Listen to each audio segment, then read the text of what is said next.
Hi, welcome to Paybooks. In this video, we will see how to update the user-defined fields, that is the UDF, for individual employees and for multiple employees. User-defined fields is the option to create and define fields of your choice like qualification, experience, etc. Please refer to our video for further details on how to create user-defined fields. After creating the user-defined fields, you must update the values under UDF against each employee. This can be done manually by editing the employee master or using the import option.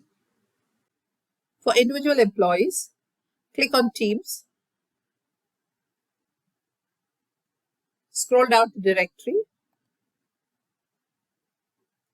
select the employee and click on View or Edit.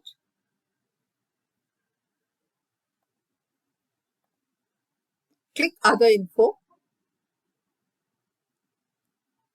Here the UDFs created will be displayed. Update the relevant details against each field and click Save.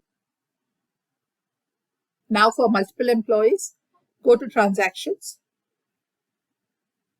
Under Core HR, click User Defined Fields. Click UDF Import under Import. Select the location from the drop-down. You can select all or a specific location. Check the UDF field box you want to upload. Select one of them or you can select all. Select the specific criterion or check the box Select All. The selected criteria will be displayed under Type. Click Add and the details will be displayed below. Now go to Template. Update the details and save the file. Click Choose File and select the file.